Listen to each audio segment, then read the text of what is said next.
So this is now my privilege and honor to introduce Malcolm Horn. She's the Director of Learning at the Rimrock Foundation. She is my supervisor, and she is just amazing. She is a licensed clinical social worker. She's a master's level addiction counselor. She's working on her doctoral degree. And she's quite an inspiration, somebody that I admire and look up to. And just... I'll try to contain myself. Thank you, Marty. Can everybody hear me okay? Okay, so my name is Malcolm. I want to thank you all for allowing me to come speak to you. I am very impressed with just the message that you guys have, and I'm not sure how I've been in Billings this long and not heard of you guys. So I will try to be more a part of your guys' group because I like your message. So thank you. So thank you for having me. Digging off of it's not about the nail. What I'm going to talk to you guys about is how to get your needs met. You know, we started off looking at that nice hierarchy, that pyramid, Maslow's hierarchy of needs. And when we think about our needs, before I got into this psychobabbly therapist-y career, I thought, what do you need? You need air, food, water, shelter if you're a weenie, really? But really, you just need those three things, right? Right, no. Because we know that we need so much more than that. When we get those fundamental needs of air, food, and water met, and shelter, okay, fine, it's winter. But then there's all these other needs. We need to belong. We need to have affection. We need to have love. We need recognition. We need all of these other things to really make our life complete. And so what I'm going to talk to you guys about is how do we identify what do we need, but more importantly, how do we express that to our loved ones? Because it's typically our family, the people around us, our community, that we are trying to get needs met from, right? So, and as you saw in the little clip there, we don't always do a good job of really listening to each other about what we need. And sometimes we don't do a good job of saying what we need either. So I hope that I can enlighten you as we go. So just forward. Which button do I push, Marty? The right button. Yeah. Oh, there we go. Woo! All right. So we'll focus on communication because that's really how we get our needs met. So what is communication? Where do I aim it? It doesn't matter. Oh, at the projector. Oh, that would probably help. No? Anyway, all right. So why do we communicate? What is the purpose? What do we hope to accomplish? And what is my unmet need? So anytime you're communicating with anybody around you, you have to keep that in mind. What am I actually trying to get from you? In that video, the woman with the nail in her head, she didn't really want him to remove the nail. I mean, she probably actually did, but she wasn't going to say that. What did she want? She just wanted him to listen to her. And so when we go at a conversation, when we go towards someone, what is it truly that I want them to do for me? And am I clear when I say that? So what does the dog want? To go on a walk. Well, how do you know that? He's got a leash in his mouth. He's not saying anything, right? I don't think we always realize that when we communicate, so much of what we portray to others is not through our words. Words are only a small portion of how we communicate. Oop, got a little trigger happy there. It's a little touchy. Except for when I want it to move, then it doesn't. All right, so really when we communicate, 7% of how we communicate is words. That's it. That means that 93% of how we communicate is our tone of voice, our body language. Actions speak louder than words, right? How many times has someone said that to you? Actions speak louder than words. And how many times will someone say, well, I'm sorry? Okay, do they really mean that they're sorry? No, right? So the words really aren't so important. It's really important that when we are communicating, are the words that I'm using right? Are they not right? And what am I using to back those words up? I give, when I'm talking with families at Rimrock, I use a simple analogy of, most of us have been married or in an intimate relationship. And so I make this analogy because people don't believe me when I say it's 7% is words. They think, no. it's a lot more than 7%. It has to be. So here's a nice little analogy. Let's say I finish up here and I go home to my husband and my kids, and I go up to my husband and I say, honey, would you take out the trash, please? Thank you. Okay, what message did he get? Like, whoa, run away, right? He's gonna take the trash out, he's not coming back in the house, okay? Now, what if I was to go home and say to my husband, honey, would you take out the trash, please? Thank you. Okay, now what message did he get? False. False. It's a trick, right? He's thinking I'm gonna take the trash out, I might get something out of it, right? But you'll notice those are exactly the same words, but they are very different messages. And not only do we owe it to ourselves and our relationships to really think about how we're portraying those words, we also owe it to the other person to say, this is the message I got. A lot of times we think we're doing really well and we'll try to say something, and that's not what the other person needs. Maybe my husband says something to me and I feel like he's being angry or irritable. Maybe he's not. That's just the way it's coming across. So we really owe it to each other to say, this is the message I just got from you. I just got the message that you're really frustrated about me.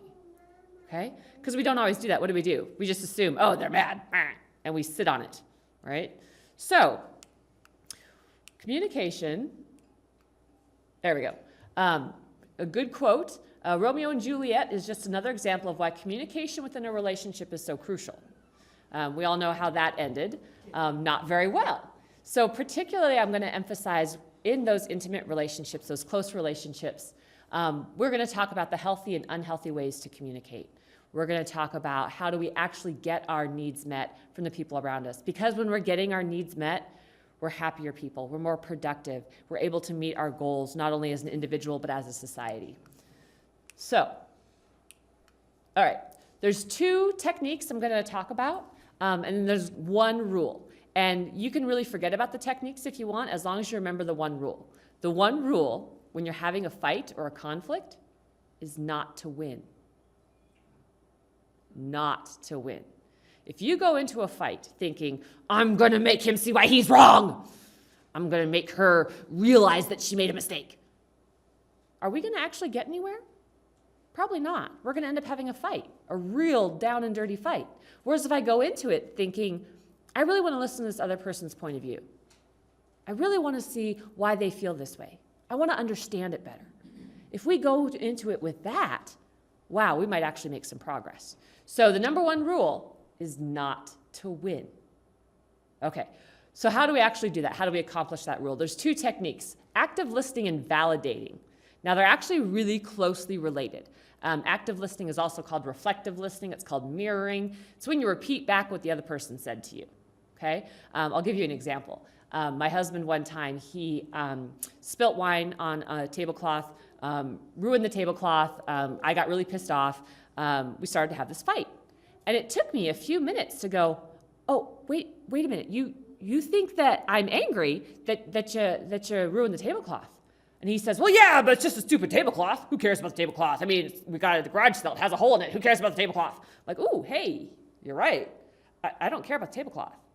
I'm angry that you made a mess and didn't clean it up.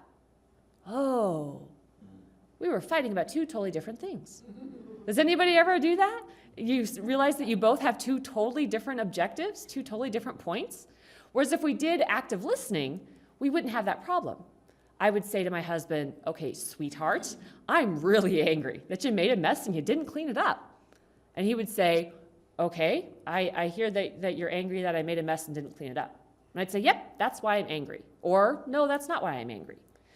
So active listening is really important because it actually allows the other person to feel what is called validated, which is the second technique. They actually get to feel like what we're saying is important. Think about some of the fights or conflicts you've had, not only in an individual basis, but on a social realm. Was the fight more about the people just don't feel like they're being listened to? They're not being validated? Their needs, their feelings, their rights aren't being heard? So if we validate, okay, you're really angry about that. Okay, I hear that you're upset about that. Wow. Would that change the dynamics of a conversation? Would we actually be able to hear each other much better? No, I would venture that we probably would. So although those sound like really good ideas, if you're really pissed off, like let's say I turned into like the she-devil wife because my husband ruined a tablecloth and made a mess, and I'm pissed off. So if I'm really, really pissed, am I very likely to say, okay, sweetheart, so I'm really angry that you made a mess and you didn't clean it up? And then he would say, what I hear you saying is you're very angry about that. We don't do it that way, right? We don't smile. We don't say it nicely like that. We say it in a mean way. So it's awkward at first. It takes practice. But you'll watch, if you watch people who have this down, who can do this, you'd be amazed at their conversations and their fights. Their conflicts are not, they don't seem like conflicts. They seem like good discussions, healthy discussions. So I encourage you to practice saying, what I hear is that you're angry. One of the reasons it also works and doesn't feed the conflict. Do you ever know when some people just feel like they want to have a fight? You ever get that? Like they just want the fight. Anybody? Everyone's like, well, no, not in our family. We're all happy. No, right? I have a teenage daughter. Oh, you have a teenage daughter. Well, there you go. So this will be really good for her. So when she's all pissed off and you say, I hear that you're really angry about that. Well, yeah, I'm angry. Da, da, da, da, da. I hear that you're really angry about that. Yes, I'm angry. Blah, blah, blah, blah. I hear that you're really angry about that. The fight isn't going to go anywhere, right? Because what do we do when someone comes at us with, rah, rah, rah, rah, rah? We automatically respond back. You look at that hierarchy for safety that we had up there. I want to feel safe. So if someone comes at me in anything that's attacking or threatening, I automatically want to defend myself. So if I'm not going to feed into that, we're not going to have the conflict. I'm just saying, I hear that you're upset about that. My husband, when we first got together, I wouldn't fight with him because he would kind of do that. And I'd say, I'm not going to fight with you about this. Well, blah, blah, blah, blah, blah, blah. Okay, I'm not going to fight with you about this. Blah, blah, blah, blah, blah. I'm not going to fight with you. And next thing you knew, we would actually have a conversation about it because he knew I wasn't going to fight. I wasn't going to get into that.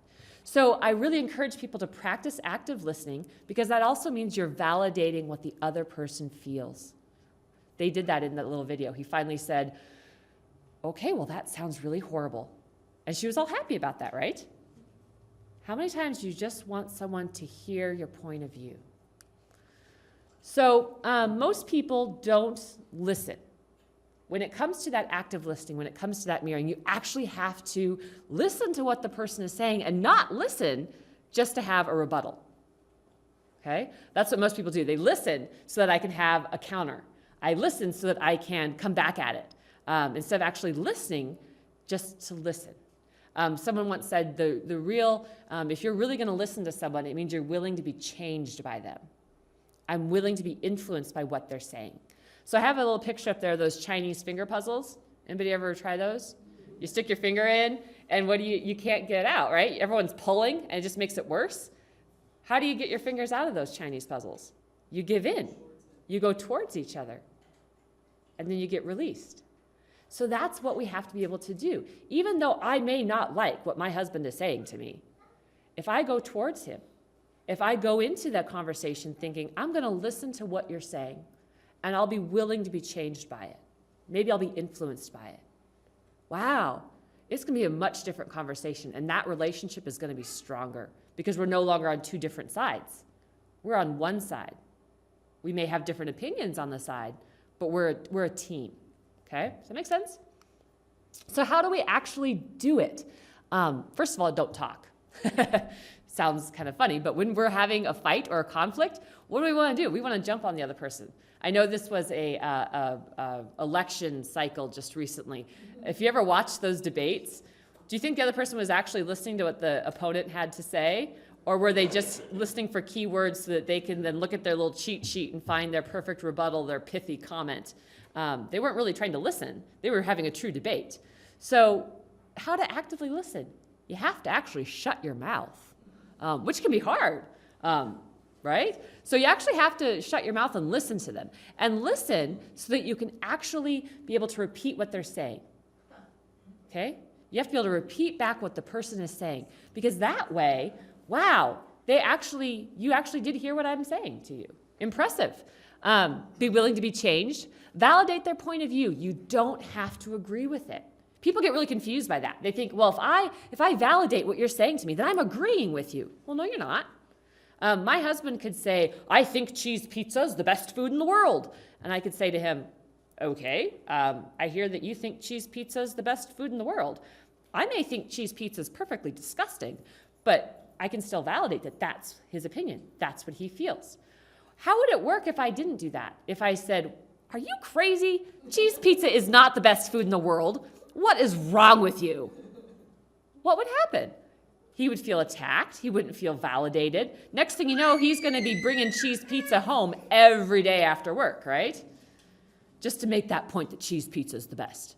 So it's very different if I say, okay, I'm glad that you think cheese pizza is the best food in the world. I don't agree with it, but that doesn't mean that you can't. So, and then I, of course, put that little part up there. Silent is an anagram of listen. Interesting, huh? Same letters, different meanings. So how do the keys to communication success, really? Come on, go. There we go.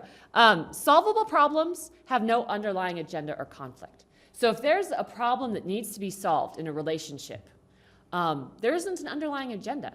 I don't have a scoreboard, so to speak. So I don't have to keep a little running tally with my husband. Okay, this is the third tablecloth you have ruined in a month. Okay? There isn't this tally. Okay, there isn't an underlying agenda. When we're having a discussion or a fight or anything that we're doing, I don't have an underlying agenda that makes me come out on top.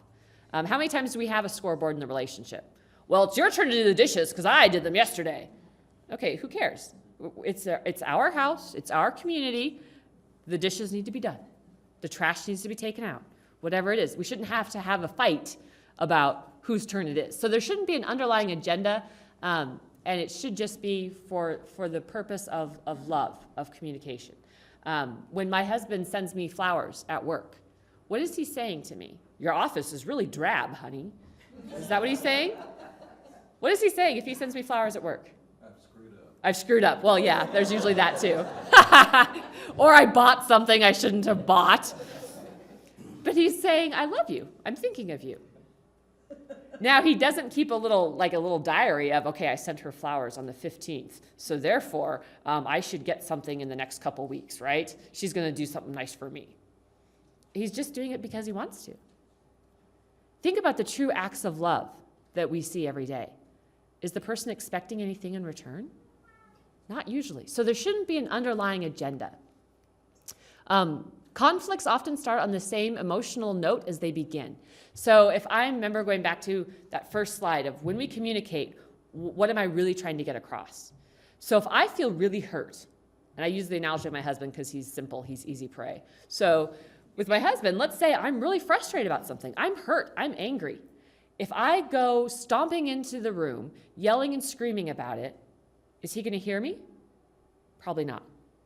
Am I going to get my needs met from that conversation? If my need is to make a big fight and to yell and scream and possibly throw things, then yes, that need would be met. But my need of him actually hearing me, of validating me, wouldn't be met.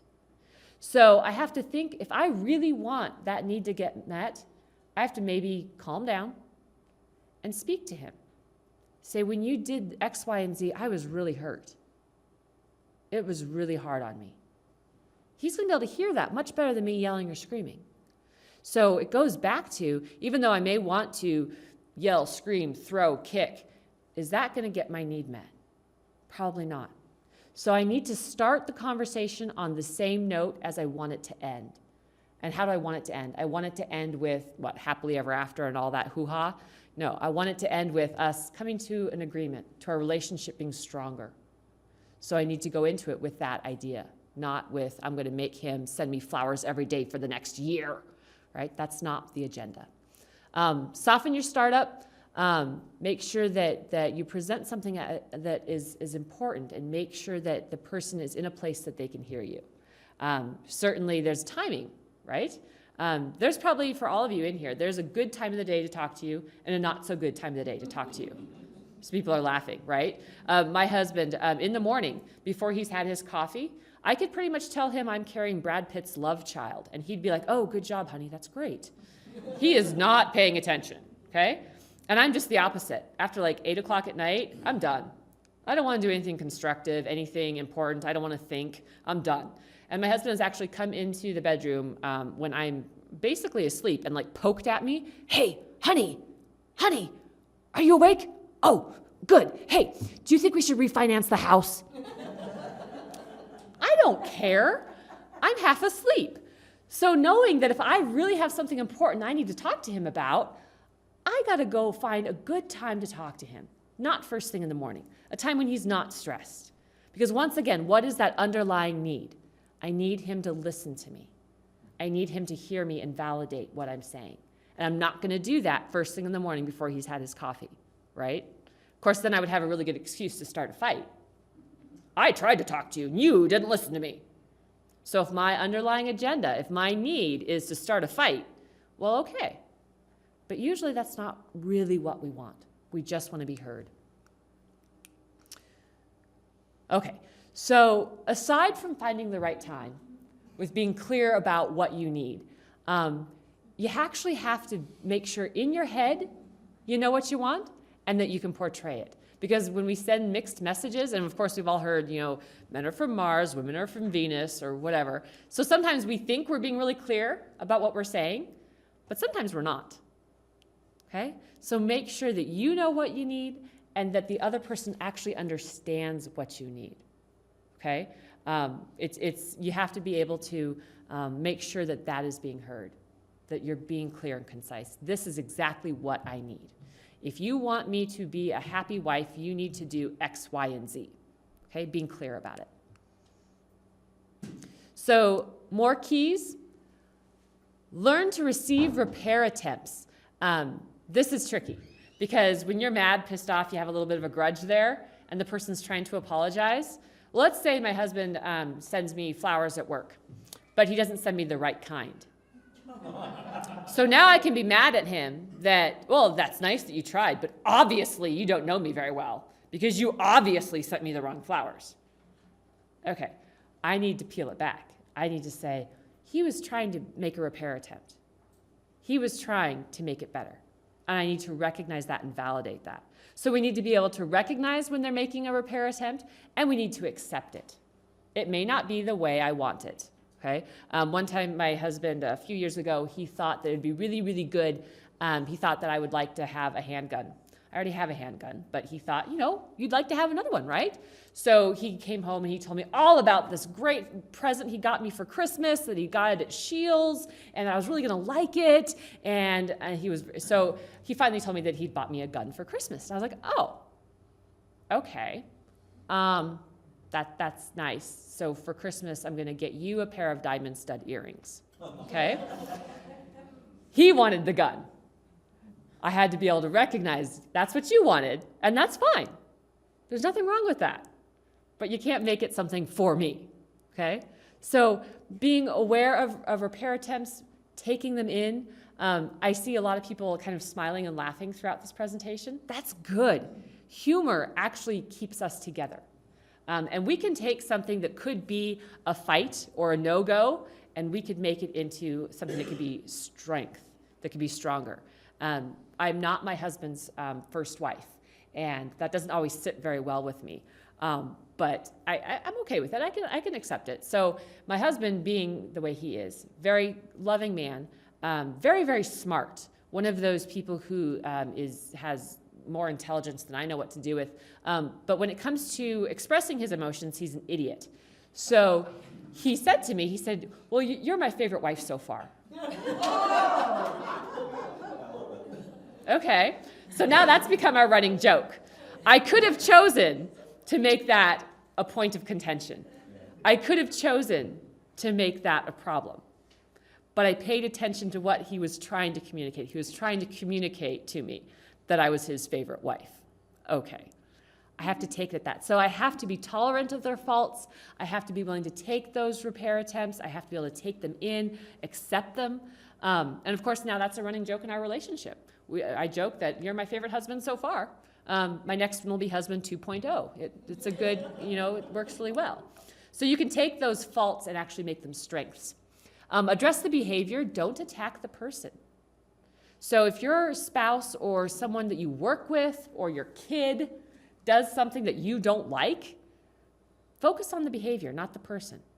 If we say to them, gosh, what the heck is wrong with you? Geez, you just, what, you can't figure that out? Ooh.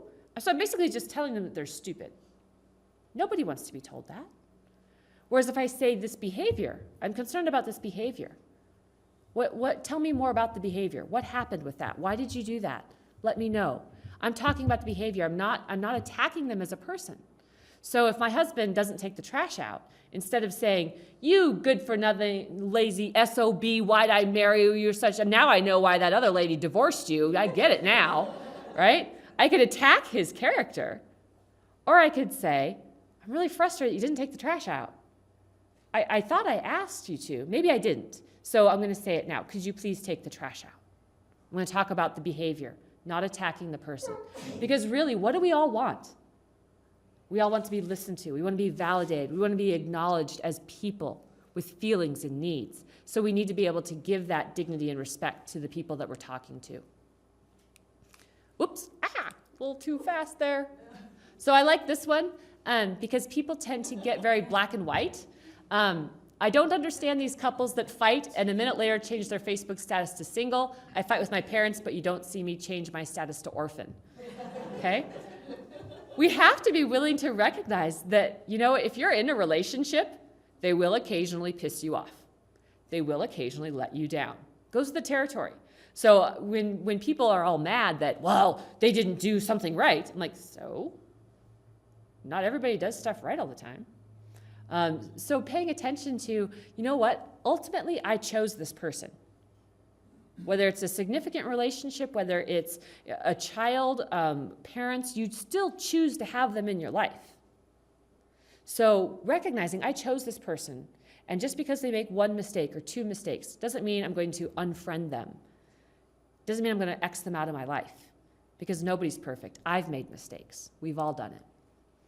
So how do we, I don't like the clicker, Marty. So problem stoppers. So when we're starting to get into that conflict, and we're remembering that crazy chick Malcolm who spoke on Sunday, she told me the number one rule is not to win. So how do I do that? So these are some ways to not win, to actually have a conversation. So you identify and accept the problem. The problem isn't that my husband is an idiot. The problem isn't that you're a jerk. The problem is the trash didn't get taken out. The problem is whatever it is. That's the problem. It's not that the person has flaws. You have to be able to hear what isn't being said. Okay, remember when I said that actions speak louder than words? So much of the time, it's not our words that are communicating things. So if my husband is stomping around the house, slamming cabinets, slamming doors, and I say, well, what's going on? I'm fine. So obviously he's not fine. But if I accept that, if I just say, oh, okay, you're fine, great, no problem. Okay, well, I'm obviously ignoring that there's a problem. So you have to be able to pay attention to what isn't being said. And that can go both ways. Because sometimes we're trying to show love and affection. And the other person needs to recognize that's what we're trying to do.